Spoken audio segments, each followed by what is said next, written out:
Ok, aujourd'hui, vidéo absolument exceptionnelle.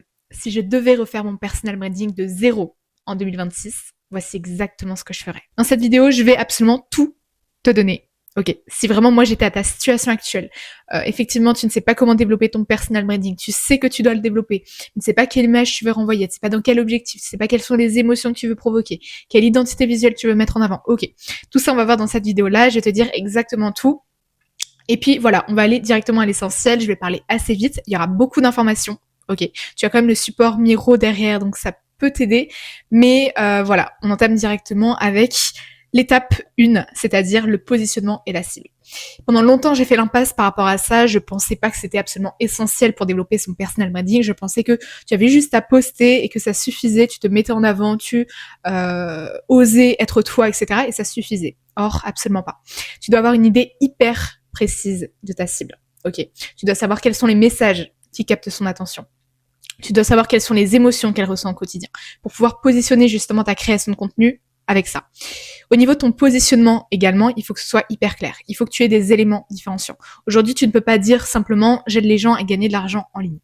Ok, tu dois être hyper justement ciblé, tu dois savoir à qui tu t'adresses exactement. Il faut que ce soit hyper clair pour toi. Si déjà tu arrives à trouver tes éléments différenciants et à faire en sorte que tu te positionnes différemment par rapport à la majorité de tes concurrents, tu vas pouvoir déjà avoir un cran d'avance par rapport aux autres et déjà arriver à servir un peu plus ta création de contenu dans les éléments différenciants et donc qui te permettra de te démarquer par la suite. J'espère que je suis assez claire parce que là je parle hyper vite. Je pense que je vais ralentir le débit. Bref, la première chose que tu dois comprendre, c'est que tu dois avoir une seule mission claire.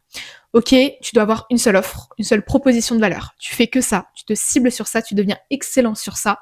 Et après, potentiellement, que tu pourras avoir plusieurs offres. Au début, comme ça, tu choisis vraiment une seule mission, un seul problème que tu résous. Tu vas à fond dessus, tu le résous de fond en comble. Ok, tu proposes vraiment quelque chose d'optimisé et d'optimal par rapport à ça. Et tu fais que ça. Ensuite, comme je t'ai dit, juste avant, tu dois avoir une image hyper précise de ta cible. Tu dois savoir exactement à qui tu t'adresses, quelles sont ses problématiques, quel est son langage, quelle est sa vision du futur, quelles sont ses ambitions, comment elle galère aujourd'hui, qu'est-ce qu'elle a déjà essayé, etc. Tu dois comprendre sa vie, ses peurs, ses envies, absolument tout. Avec ça, moi, je conseille à mes clients d'utiliser ChatGPT. Donc, tu n'hésites pas par rapport à ça, mais il faut quand même que tu lui donnes une base, ok? Une base qui déjà t'est propre et que tu as déjà compris avec les personnes avec qui tu as déjà discuté ou tes clients si tu les as déjà. Tu ne donnes jamais à ChatGPT juste fais-moi une cible en partant de zéro. Ok, tu lui donnes une base solide avec tes compétences, tes connaissances, ce que tu as déjà compris de ta cible à l'origine. Et avec ça, elle te développera et te créera quelque chose d'optimisé. Ensuite, n'oubliez jamais, très souvent, votre cible est l'ancienne version de vous. Donc, n'hésitez pas justement à faire comme une introspection en revenant en arrière, vous dites comment vous vous sentiez à ce moment-là. Qu'est-ce que vous viviez? Qu'est-ce que vous aviez déjà essayé? Quels sont les mots qui provoquaient quelque chose en vous? Quelle aide vous aimeriez avoir à ce moment-là? Il faut que ton message il soit hyper simple, hyper clair et vraiment assumé. Si aujourd'hui les gens ne comprennent pas ce que tu fais, ils vont pas passer à l'action avec toi. Il faut que tu aies un message central vraiment clair, qu'il soit compréhensif par tout le monde. Que ce soit dans tes contenus, dans tes offres, dans tes appels, dans tes messages, dans tes stories, peu importe, il faut que tout ce que tu dis en rapport avec ta proposition de valeur soit hyper clair. Il faut que ce soit cohérent. Moi, c'est très clair, c'est Lola, personal branding, point. Je vais jamais parler de nutrition, je vais jamais parler de finance ou quoi que ce soit. Lola, personal branding, point. Ensuite, on va directement passer à l'étape 2, donc c'est-à-dire définir et clarifier ton énergie, l'image que tu veux renvoyer. Et pour ça, c'est très simple. Qui es-tu dans la vraie vie? Quel est ton trait de personnalité le plus fort? Qu'est-ce qui te correspond le plus? Qu'est-ce qui fait que les gens ils s'attachent à toi? Qu'est-ce qui te différencie dans la vraie vie déjà? Est-ce que tu es quelqu'un qui est tout le temps souriant? Est-ce que tu es quelqu'un d'assez spontané? Est-ce que tu es quelqu'un de très clivant, qui va dire honnêtement ce qu'il pense, qui s'en fout de déranger un petit peu, de dire concrètement ce qu'il pense? Il faut que tu sois clair sur cette partie de toi que tu vas mettre en avant plus que d'autres sur les réseaux. Parce que c'est ça, comprenez bien, les réseaux, c'est mettre en avant, ok, refléter, dévoiler une partie de vous que vous êtes déjà. Mais ça l'accentuer pour amplifier et impacter davantage sur les réseaux. Sur les réseaux, tu ne peux pas être neutre, totalement neutre dans tous les aspects possibles. Et attention, neutre, j'appelle pas par positif ou calme, c'est pas ça. Il faut que tu aies en fait un message fort qui soit complètement différenciant et que tu arrives en fait à te démarquer. Il faut que tu arrives en fait à mettre plus en avant un trait de ta personnalité que tu as déjà au fond de toi dans la vraie vie, mais que tu reflètes davantage. Par exemple, tu es calme dans la vraie vie, c'est pas forcément être neutre, mais par exemple sur les réseaux, tu vas être hyper calme. Un autre exemple, dans la vraie vie, tu es quelqu'un d'exigeant, sur les réseaux, tu vas être hyper exigeant.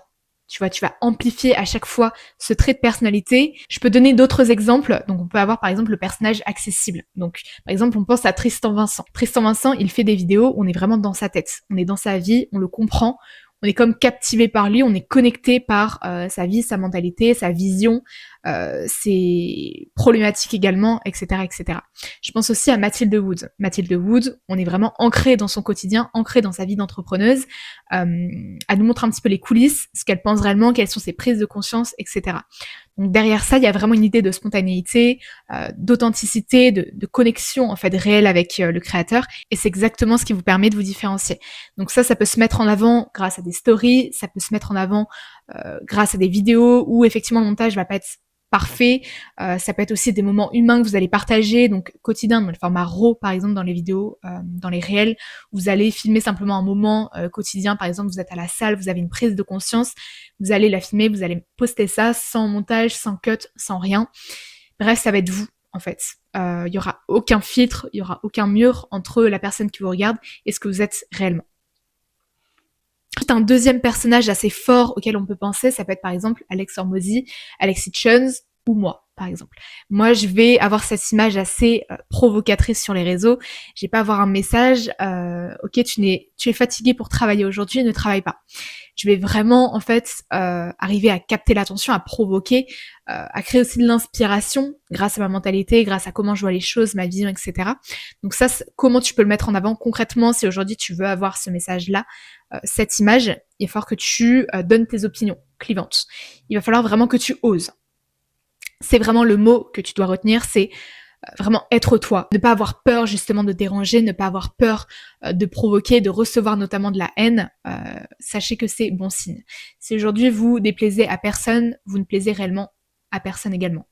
Donc il faut savoir aussi se mettre dans la tête que les réseaux, c'est aussi en fait provoquer certaines personnes. Faire les réseaux, c'est ça, c'est comprendre que certains vont vous détester et d'autres vont vous adorer. Littéralement, ça va être votre fan. Donc pour ça, tu peux aussi le refléter grâce à un ton assez professeur.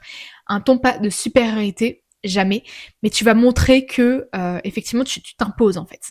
Tu t'imposes, tu crées une autorité autour de toi. Donc vraiment en fait, tu dois être dans la posture de j'ose dire ce que je pense réellement. Si t'es pas d'accord avec moi, c'est pas grave. Tu passes ton chemin. Et ensuite, un troisième personnage que je peux mettre en avant ici, ça va être le personnage humoristique. Je peux penser aussi à Alice Cat Designer. Alice Cat Designer, elle a vraiment ce personnage hyper fort parce que c'est une femme entrepreneuse qui, justement, est très drôle en fait dans sa manière de communiquer, très certainement aussi personnellement, ce qui fait qu'aujourd'hui elle a clairement un personnage authentique. Dans ses réels, dans sa façon de communiquer, dans les angles qu'elle approche, dans les formats, c'est toujours dirigé de façon humoristique. Je pense aussi à la vie d'adulte sur Instagram, il y a peu de personnes je pense qui le connaissent, mais en fait il arrive à manier les relations hommes-femmes, le fait de cliver, de provoquer un petit peu, de dire ses opinions concrètement envers les relations, ce que lui recherche, tout en ajoutant une dimension humoristique derrière et en faisant rire derrière parce qu'on sent que c'est accentué, que c'est volontairement volontairement mis en avant. Et en fait, c'est ça qui lui permet de provoquer certaines émotions et de faire que les gens en fait le suivent. Ils sont comme dans une dimension d'admiration par rapport à lui parce qu'il ose. Voilà. Donc en fait, c'est un mélange, en fait, un équilibre que ces deux personnes ont trouvé. Donc c'est un mélange de valeurs et d'humour. Ils arrivent à vraiment bien en fait trouver justement cette complémentarité, arriver à allier les deux de manière optimale sans trop passer pour le divertisseur, enfin la personne qui va divertir les gens et le fournisseur de valeurs entre guillemets, de conseils. Donc en fait, ils arrivent vraiment à allier bien les deux et trouver un équilibre qui sert en fait leurs deux objectifs. Ensuite, ces deux personnes-là, elles vont forcément émaner des prises de conscience. Ça, c'est la base des personnages, on va dire, assez forts, assez impactants. C'est qu'ils vont pas juste donner des conseils, ils vont faire réfléchir la personne après la vidéo, après le conseil, après la prise de conscience, après la vision qui a été partagée. Et ça, justement, ça demande en fait d'assumer concrètement votre personnage, d'assumer concrètement ce que vous dites et rester dans une position assez ferme et ne pas vous dénaturer ou changer un petit peu de position parce que certaines personnes ne sont pas d'accord avec vous. C'est vraiment un contenu en fait pratiquement divertissant, mais qui a une dimension aussi d'inspiration qui va permettre à ces personnes-là en fait de voir que effectivement il y a quelque chose derrière qui fait réfléchir, qui fait évoluer. Et c'est ce qui va faire que vous allez construire en fait une communauté autour de vous, des fans en fait qui vont vous suivre. Ensuite, étape 3, tes éléments différenciants. Honnêtement, c'est l'une des choses les plus importantes sur les réseaux. Pourquoi ? Parce que si tu fais les mêmes choses que tout le monde, si tu agis comme la majorité, si tu proposes le même type de contenu, le même type de montage que la majorité, forcément tu vas avoir les mêmes résultats. Les réseaux, c'est qu'une question de différenciation, c'est qu'une question de qu'est-ce qui fait que les gens vont te suivre toi et non pas une autre personne. Donc ça peut se refléter grâce à ta manière de parler. Ok, par exemple, t'es une personne qui parle de manière hyper cash, t'as, je sais pas, un accent particulier, une intonation particulière qui fait que les gens, ils vont apprécier en fait ton personnage, ils vont s'attacher à toi. Ensuite, ça peut se faire grâce au style de montage. Donc par exemple, je pense à Leo Gross. Leo Gross, il a vraiment en fait un style de montage qui est propre à lui. Il a des couleurs, donc le rouge, qui sont vraiment tellement différenciantes que c'est ce qui lui permet aujourd'hui de justement capter l'attention et de faire que dès qu'une personne tombe sur ses contenus, c'est ok, c'est Leo Gross, c'est personne d'autre. Ensuite, tout ça, ça peut se faire au niveau aussi de ta vision, de tes opinions. Donc, si tu as par exemple une vision de la réussite qui est différente de la majorité, tu vois une vision particulière ou des opinions particulières en rapport avec un sujet, que ce soit au niveau des relations, au niveau de ta mentalité, au niveau de l'argent, au niveau du voyage, peu importe, si tu vois que la majorité ne sont pas d'accord avec ça, mets-le en avant. Essaie de trouver justement des personnes qui vont s'identifier à cette mentalité-là et vraiment ose être toi, ose dire ce que tu penses réellement. C'est pour ça qu'on va te choisir en fait, c'est pour ça qu'on va te suivre, c'est pour ça que tu vas devenir comme un pilier pour les gens, une figure d'autorité. Ensuite, ça peut se faire évidemment aussi au niveau du style vestimentaire, par rapport à une manière de se présenter physiquement. Ça peut être aussi un visage, certains visages qui sont totalement différenciants, qui permettent en fait de justement capter l'attention et de se différencier de la masse. Voilà. Donc dans tous les cas, tu dois retenir que en fait tous ces éléments différenciants, c'est toi, mais juste décuplé. Tu as un trait de personnalité qui est assez fort dans la vraie vie que les gens remarquent, tu le mets en avant sur les réseaux, tu le décuples x10. Tu as une vision dans la vraie vie qui n'est pas partagée par la majorité, tu vas la mettre en avant sur les réseaux x10. Ok, tu vas vraiment la mettre en avant. Mais tout ça, dans tous les cas, il faut que ce soit cohérent. Ok, si tu pars sur une vision, sur un message en particulier, il va falloir que tu le répètes et que tu le répètes. Tu pars par exemple dans la vision que toi tu es hyper sélectif dans tes relations et que tu choisis des hommes qui te méritent, tu choisis des amis qui vont t'élever, qui vont te permettre de te faire devenir la meilleure version de toi. Le mardi avec une vision totalement différente, qui va totalement à l'encontre en fait justement de l'image que tu t'es créée. N'oubliez pas, le personal branding, en fait, c'est de la répétition, de la répétition, de la répétition. C'est grâce à un message fort que vous allez répéter que vous allez être reconnaissable et que les gens, en fait, vont vous retenir et vous remarquer. Et moi, justement, en fait, dans mon accompagnement avec mes clients, je ne travaille jamais la forme des contenus. C'est-à-dire, je ne vais jamais travailler le style de montage, la typographie, les éléments en fait visuels assez superficiels. Donc moi je les appelle le 80-20. Moi je vais travailler en fait le fond des contenus, donc c'est-à-dire quelle est en fait ta personnalité que tu veux mettre en avant.